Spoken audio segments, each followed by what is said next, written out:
పరిశుద్ధమైన తండ్రి, నమ్మదగిన దేవా, భూమి ఆకాశములను సృజించిన యెహోవా, ప్రభా, అనుకున్న రీతిగా ఏదైనా రకంగా నాయన కొన్ని మాటలు నీ ప్రజలతో పంచుకుంటూ ఉండగా సహాయం చేయండి తండ్రి. ఏ జ్ఞానము ఏ యోగ్యత లేని దాని తండ్రి, నా దగ్గర ఏం లేదు దేవా. దయచేసి నన్ను కనికరించు.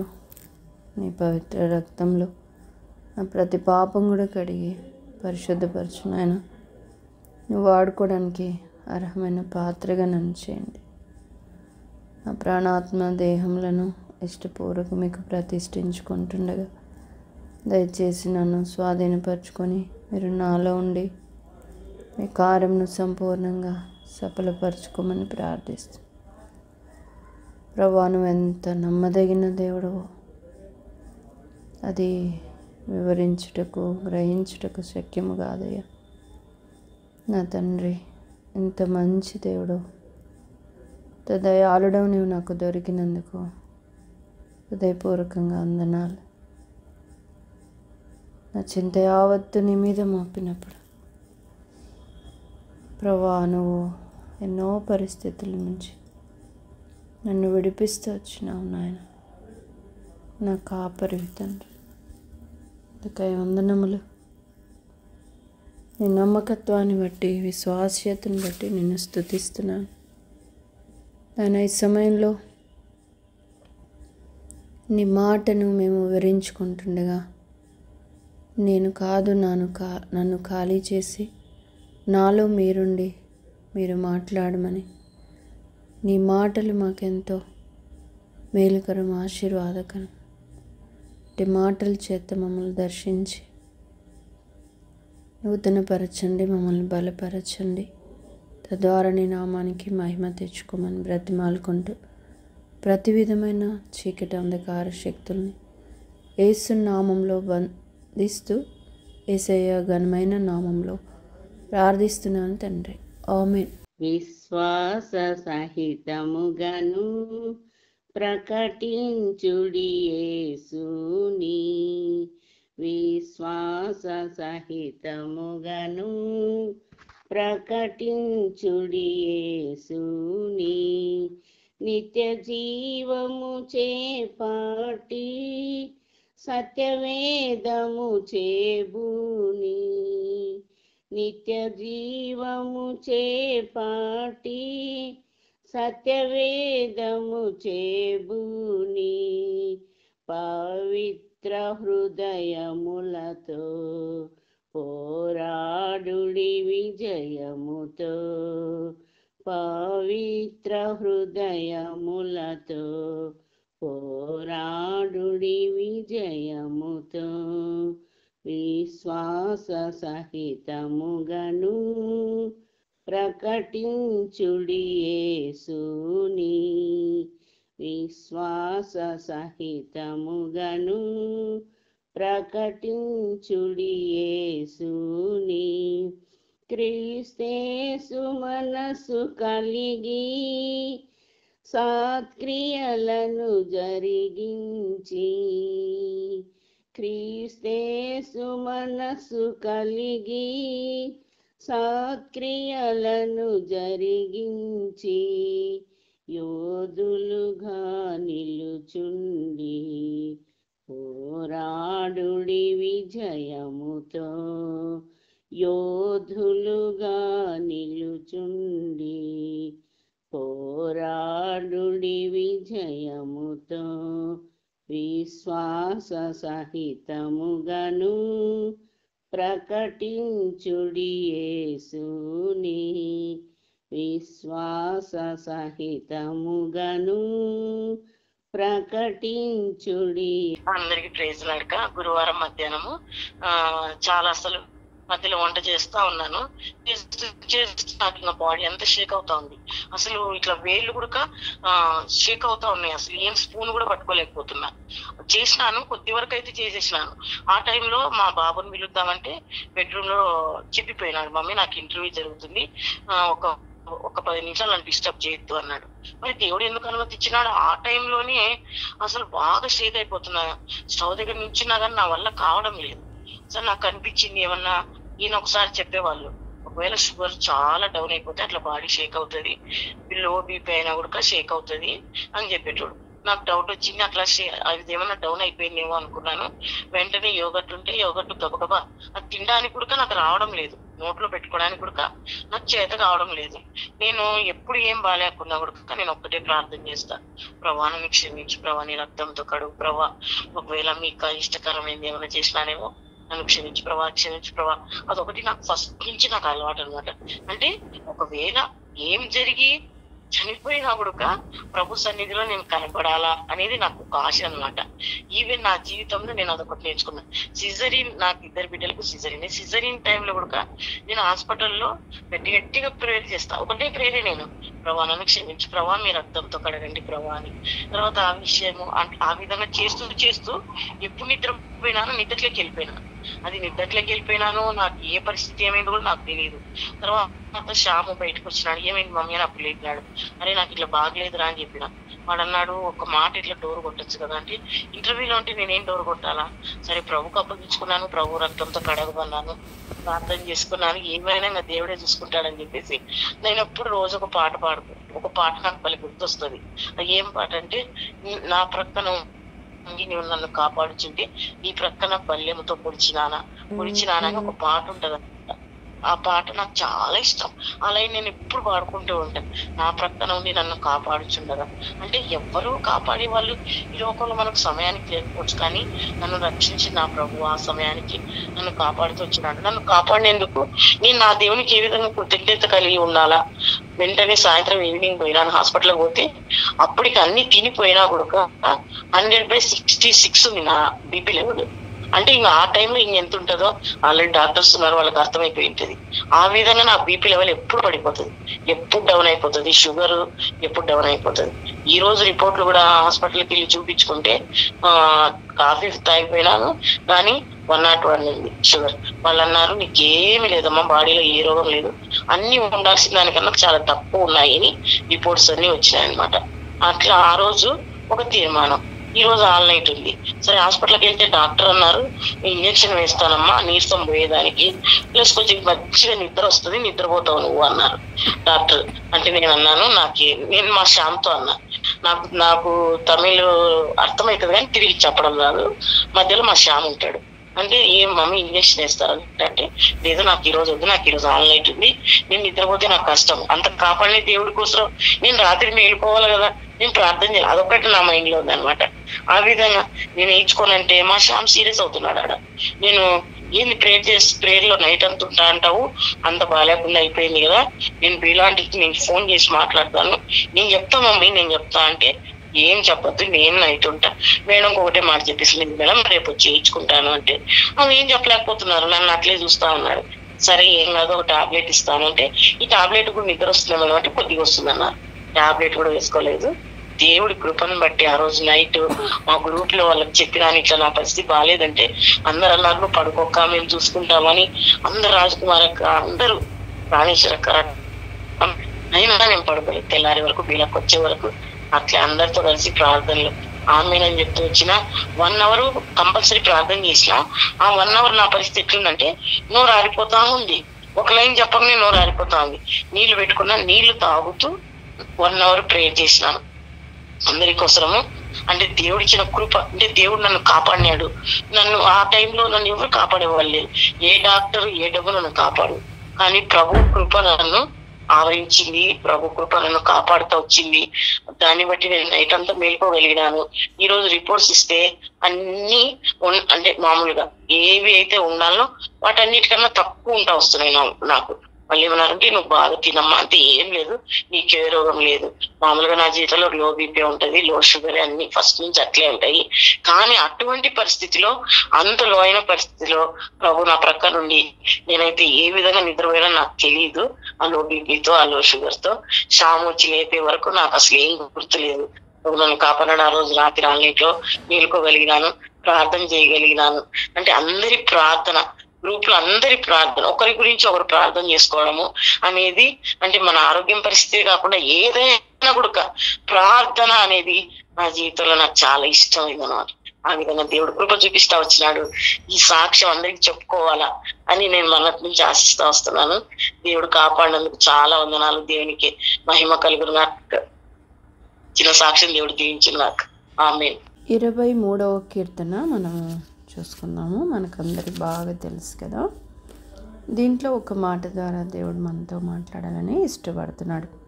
అదేంటంటే 4వ వచనం, కీర్తన 23:4. గాఢాంధకారపు లోయలో నేను సంచరించినను ఏ అపాయంనకు భయపడను. అందరూ ఒకసారి మ్యూట్లో పెట్టుకొని బైబిల్ ఓపెన్ చేసుకొని చదవండి మీరు కూడా గట్టిగా. గాఢాంధకారపు లోయలో నేను సంచరించినను ఏ అపాయంనకు భయపడను. నీవు నాకు తోడయుందువు, నీ దుడ్డు కర్రయు నీ దండమును నన్ను ఆదరించును. చూడండి, మన కాపరి ఎంతో మంచివాడు. ఎంత మంచివాడంటే తన ప్రాణము గొర్రెల కొరకు పెట్టేవాడు అనమాట. మన కొరకై తన ప్రాణమే బలిగా అర్పించినవాడు మన కాపరి. అంటే తండ్రి గురించి కూడా అంటారు కదేమని, తన ప్రియ కుమారునే మనకివ్వటానికి వెనుతీయని వాడు తండ్రి అయిన దేవుడు. ఒక్కడై ఉన్న తన ఏకైక కుమారుని కూడా మన కొరకు బలిగా ఇవ్వటానికి ఆ తండ్రి వెనుకాడలేదు. అంతగా మనల్ని ప్రేమించిన వాడు, అంతగా మనల్ని కాపుదల చేస్తున్నవాడు. కాపరి యొక్క బాధ్యత ఏంటంటే సరైన పోషణ అందించడం, అంతేకాదు తోడేళ్ళ నుంచి సంరక్షించడం అన్నమాట. అది కాపరి బాధ్యత.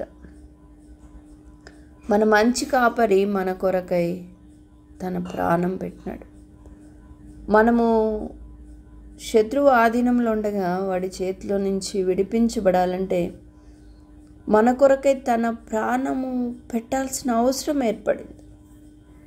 ఎందుకంటే మన అతిక్రమ క్రియలను బట్టి మనము గాయపరచబడాలి, కానీ మనకు బదులుగా ఆయన ప్రాయశ్చిత్తం చేయవలసి వచ్చింది.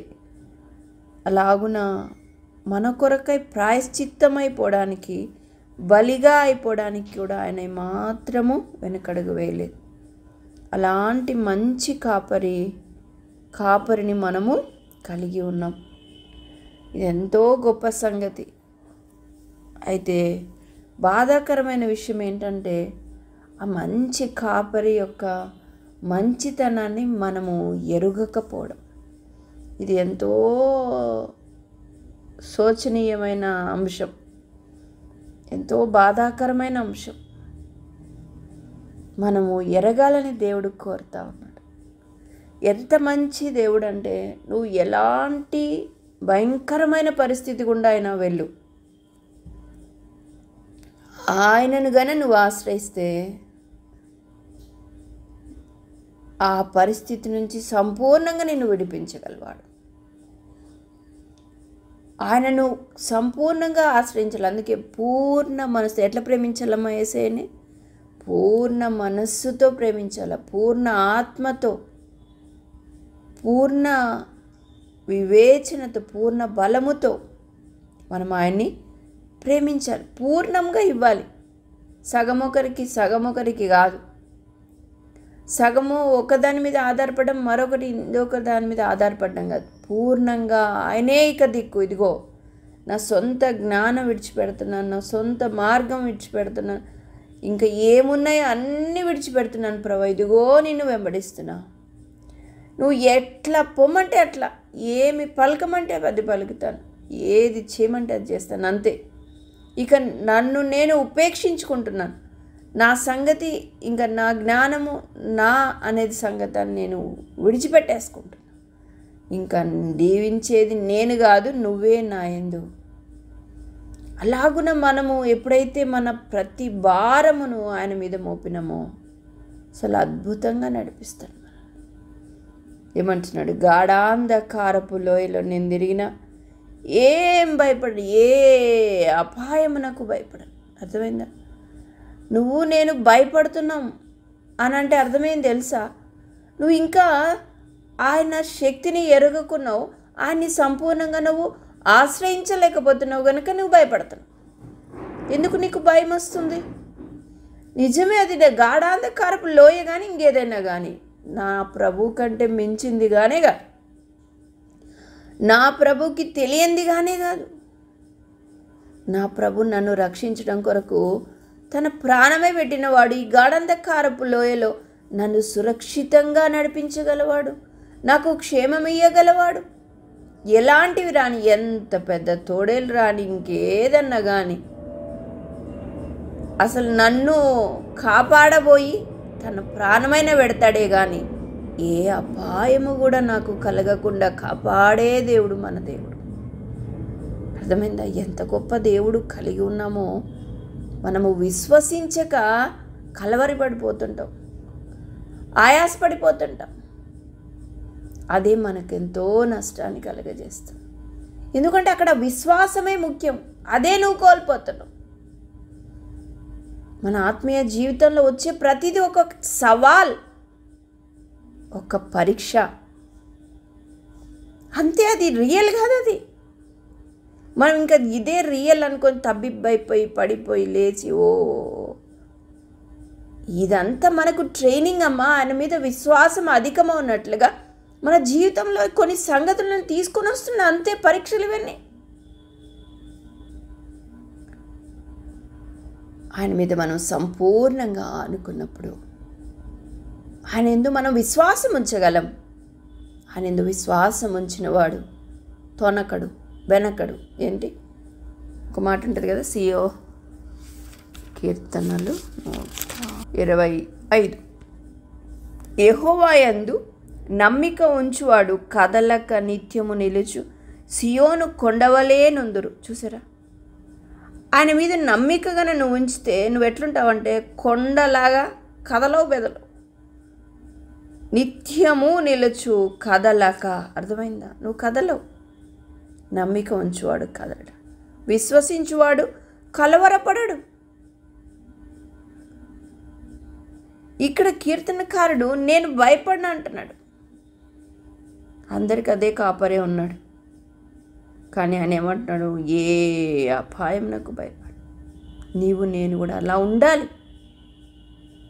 అదే కాపరి మనకున్నాడు, నేడు కూడా ఉన్నాడు. నేడు కూడా మనల్ని సంరక్షించబడుతున్నామంటే ఆయనే కారణం. అర్థమైందా? మన గొప్పతనం, మన శక్తియుక్తులు కాదు, మన ఇంకేది కాదు. మరి ఆయన ఎందుకు నేను నమ్మలేకపోతున్నాం? ప్రతి పరిస్థితి ఎట్లా తీసుకోవాలంటే ఒక సవాల్గా మనం తీసుకోవాలి.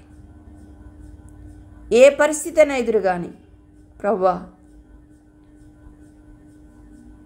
ఎంతవరకు విజయం ఇచ్చినవాడు నీవయ్యా. నేను నిలబడ్డానికి కారణం నా ముందు ఎన్నో పరిస్థితులు దాటి వచ్చినా, కానీ అలా తీసుకొని వచ్చిన వాడు నీవే. ఇక ముందు కూడా నువ్వే తీసుకొస్తావు, ఇక ముందు కూడా నీవే తీసుకొస్తావు. ఎప్పుడైతే విశ్వాసంతో అదొక్క మాటను ప్రార్థన చేసినావు అనుకో, నీకు అసలు పరిస్థితి ఏం అర్థం కావట్లేదు. నువ్వు ఉన్న పరిస్థితిలో ఎటెళ్ళాలో తెలియట్లేదు, అంత గందరగోళంగా ఉంది. కానీ నీ విశ్వాసం ఏం చేస్తుందంటే నీ మార్గాన్ని తెరుస్తుంది. ఒకటే ఆయన మీద మొత్తం భరోసా, అంత బాధ్యత, భారం అంతా ఆయన మీద మోపేసేయాలి. అది ఆయన కోరేది. మళ్ళా కొంచెం అట్లా కొంచెం ఇట్లా మానవ రీతిగా మనం ఆలోచించకూడదు, అలాగా ప్రవర్తించకూడదు, అలా మాట్లాడకూడదు, అలాగా అడుగు వేయకూడదు. నీ మానవ జ్ఞానంతో ఏదో సంపాదించుకుంటున్నా అనుకుంటున్నావేమో.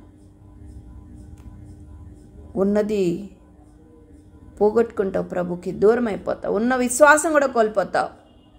2 పడవల మీద కాలు వేస్తే పడిపోతావు. ప్రభువే గురిగా పెట్టుకో. ఆయన నమ్మదగినవాడు, తన ప్రాణమే నీకు ఇచ్చినాడు.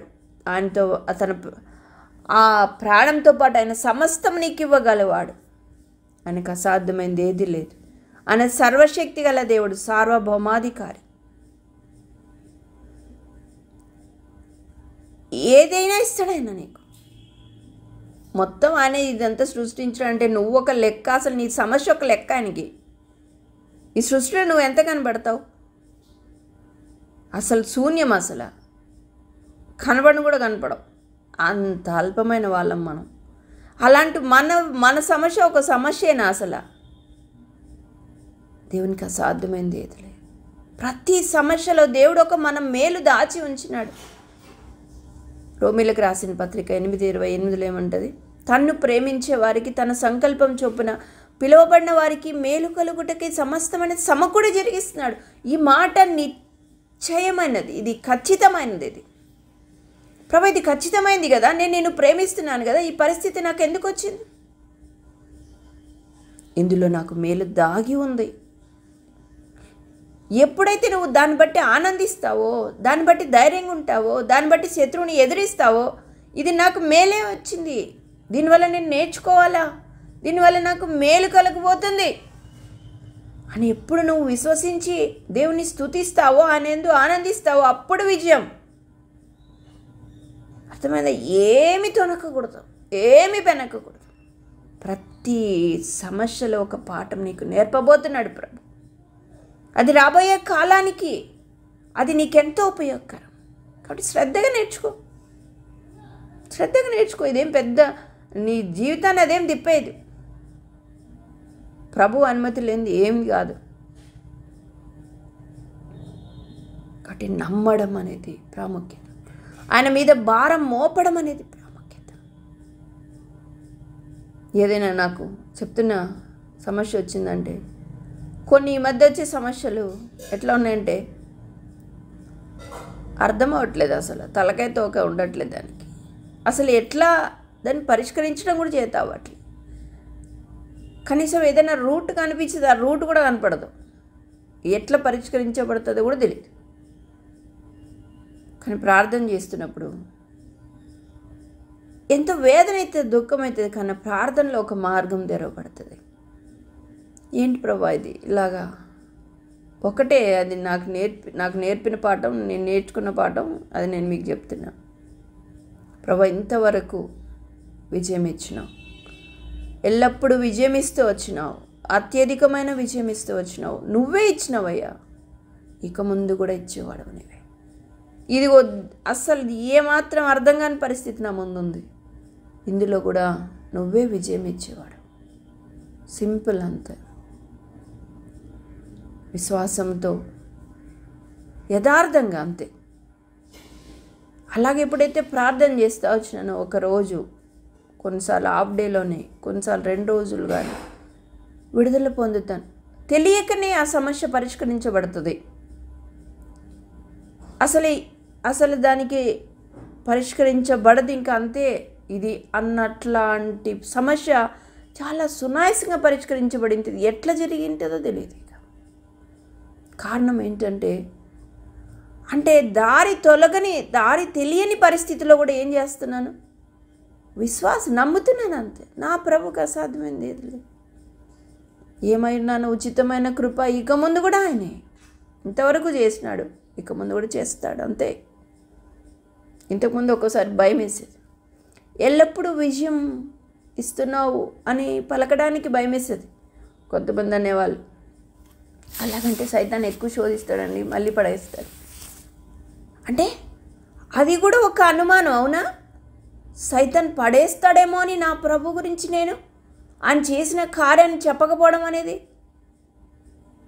అది ఒక అవమానం కదూ నా ప్రభుకి. నేను ఇంకా నా ప్రభు నమ్మలేనట్లు కదూ, ఇంకా వాడు నన్ను పడేస్తాడేమో అన్న డౌట్ పెట్టుకున్నట్లు కదూ.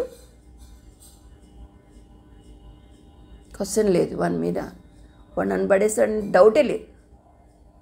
కాబట్టి నా ప్రభు ఇంతవరకు ఇచ్చినవాడు ఆయన అంటున్నాను కదా, నేనంటే ఏమైనా భయపడాలా? నా ప్రభుకు ఎదుటివాడు నిలబడగలడా? ఇంతవరకు ఎల్లప్పుడూ విజయం ఇచ్చినవాడు నా ప్రభువే, అత్యధికమైన విజయం ఇచ్చినవాడు నా ప్రభువే, ఇక ముందు కూడా ఇచ్చేవాడు నా ప్రభువే, అంతే. నన్ను నేను హెచ్చించుకోవట్లేదు, కానీ నా ప్రభు నా పక్షం చేస్తున్నాడు, ఇక ముందు కూడా చేసేవాడు నా ప్రభువే. అలా నేను పలకకపోతే నా ప్రభువు నేను అవమానపరిచినట్లు అవుతుంది, పలికితే సాతాను ఓడించినట్లు అవుతుంది. అర్థమైందా? కొన్నిసార్లు ఇలాంటి పలికేటప్పుడు కూడా మనకు అనుమానం వస్తుంది. ఆ అనుమానమే చూసారా, సైతాను బలం పొందుతాడు. అనుమానం వచ్చిందంటే అనుమానం కూడా అవసరం లేదు. కాబట్టి అలాంటి విశ్వాసంతో మనం కొనసాగాల. ఏ అపాయమునకు భయపడినా. కాబట్టి ఇప్పుడు మనకున్న పరిస్థితులు ఏవైనా మన ప్రభువు మనతో ఎల్లప్పుడూ ఉంటాడు. ఇక్కడ ఏమన్నది? తోడై ఉందువు, నీవు నాకు తోడై ఉందువు. కీర్తన 3:4 నీవు నాకు తోడై ఉందువు, నీ దొడ్డ కఠిన దండము నన్ను ఆదరించు. ఆయన మనకు తోడుగా ఉంటే ఏమీ మనల్ని చేయలేదు. కాబట్టి ధైర్యంగా మనం ముందుకు పోదాం. ఏదైనా వచ్చింది, మనం ఇప్పుడు చెప్పుకుంటున్నట్లు లేదు పరిస్థితి అని అంటే మనలోనే ఎక్కడో లోపం ఉంటుంది. అది సరి చేసుకుందాం. ఏది విడిచిపెట్టాలో అది విడిచిపెట్టుకుందాం. ప్రభు నాకు నేర్పించినడుదాం. ఓన్లీ యథార్థంగా అంతేమ్మా. యథార్థంగా మనం సమర్పించుకుంటే ఆయన యథార్థంగా ఉంటాడు. యథార్థవంతుడుగా ఆయన ఉండేవాడు. ఇంకా సామెతల గ్రంథం 11వ అధ్యాయంలో ఏమంటుందంటే వారి ఎడల ఆయన త్రోవను సరళం చేసేవాడట. సామెతల గ్రంథం 11వ అధ్యాయం 3వ వచనం, యథార్థవంతుల యథార్థత వారికి త్రోవను చూపించును. చూసారా? అంతేకాకుండా 5వ వచనం, యథార్థవంతుల నీతి వారి మార్గమును సరళము చేయ. కాబట్టి మనలోని యథార్థత ఎక్కడో లేదు. అది సరి చేసుకుందాం. సింపుల్ కదా. ప్రభుని ఆశ్రయిద్దాం, అయిపోయా, సమస్య పరిష్కరించబడుతుంది. నమ్ముదాం, దేవుడే సహాయం చేస్తాడు. అట్లాగా మనం ఏ పరిస్థితిలో ఉన్నా కూడా ధైర్యంగా ప్రభు మీద ఆధారపడి భారమంతా ఆయన మీద మోపి నిశ్చింతగా ఉందాం. నీ ప్రాణం గురించి నీవు దిగులు పడేదానికంటే ఎన్నో రెట్లు నిన్ను కన్న నీ తండ్రి దిగులు పడుతున్నాడు, లక్ష్యము చేస్తున్నాడు. నేను నిన్ను గురించి చింతించుచున్నాను, నీ చింత యావత్తు నా మీద వేయి అంటాడు. 1 పేతురు పత్రిక 5వ అధ్యాయం 7వ వచనం అనుకుంటా. కాబట్టి మన జీవితంలో ఏమాత్రం ఆధైర్యపడక మన కాపరి అయిన మన ప్రభు వైపు చూస్తూ మనం ధైర్యంగా ముందుకు సాగుదాం. విజయవంతమైన జీవితాన్ని మనం కలిగి ఉందాం. దేవుడు ఈ మాటలు మన కొరకే దీవించునుగాక. ఆమేన్. తండ్రి, గొప్ప దేవ, నువ్వెంతైనా నమ్మకమైన దేవుడు అని మీరు ఆరాధిస్తా ఉంటున్నాను ప్రభా. మీరు మమ్మల్ని నన్ను ప్రేమించి మా ఎదుగు తీసుకొచ్చిన లేకుండా బాగుందండి. నీకు వందనములు ప్రభా. మా మంచి కాపరు అయినందులకి నేను ఎంతైనా స్తుతిస్తా ఆరాధిస్తా ఉంటున్నాను ప్రభా. మీ యొక్క ఏకైక కుమారుని ఇవ్వడానికున్న వెనుదీయలేనంతగా నన్ను ప్రేమించి ప్రభా ప్రాయచిత బలుగా సిలువలో ప్రాణం పెడతా వచ్చావు ప్రభా. అయితే తండ్రి, అంత శక్తిమంతుడైన దేవుణ్ణి నేను ఎరిగి కూడా ప్రభా అనేక పరిస్థితులు బట్టి ఆయన పరిస్థితుల వైపు చూస్తూ విశ్వాసంలో సన్నగిల్లిపోతూ ప్రభా నీ శక్తి కొరకం లేక అనేక సార్లు అవిశ్వాసినే ప్రభా. ఎంతో ప్రభా నిన్ను దుఃఖపెడుతూ నీ పైన సంపూర్ణంగా ఆధారపడలేక పోయాను ప్రభా. దయతో నన్ను క్షమిస్తురండి. ఇంత మంచి కాపురిగా ప్రభా ఆయా పరిస్థితులు పరీక్షలు అనుమతిస్తూ ప్రభా జీవిత యాత్రలో ప్రభా ఎంతైనా గాఢ అంధకారపు లోయల్లో ఉన్న పరిస్థితులు అయినప్పటికీ చాలంత దేవుడుగా ఉన్నందుకే నీకు వందనం చెల్లిస్తా ఉంటున్నాను ప్రభా. నువ్వు సావరీన్ గాడ్ అని ప్రభా నీకు వందనం చెల్లిస్తా ఉంటున్నాను. నిన్నే మేము గురిగా ఉంచుకున్నట్లు ఎంతైనా సహాయపడుతురండి. యెహోవా యందు నమ్మకించు వారు నిత్యం నిలిచి సీయోను కొండవలే ఉందరని సెలవిచ్చినట్లుగా ప్రభా నీపైన యథార్థత కలిగి ప్రభా మేము ఒప్పింపబడిన వారమే అనే ప్రభా చేసిన ప్రతి